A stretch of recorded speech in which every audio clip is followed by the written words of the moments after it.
వారాంతాలలో వేదాంతాలు. పూర్తి వివరాలకు చదవండి రేపటి సాక్షి దినపత్రిక. మానవ అక్రమ రవాణాపై తెలంగాణ ప్రభుత్వం కఠిన చర్యలు తీసుకుంటుందని మంత్రి సీతక్క తెలిపారు.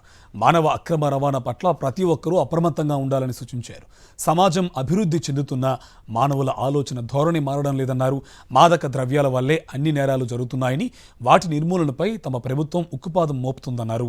హైదరాబాద్ హెచ్ఐసిసిలో తెలంగాణ ఉమెన్ సేఫ్టీ వింగ్ ఆధ్వర్యంలో నిర్వహించిన సదస్సులో పాల్గొన్నారు. డీజీపీ సహా పోలీసు ఉన్నతాధికారులు ఈ కార్యక్రమానికి హాజరయ్యారు.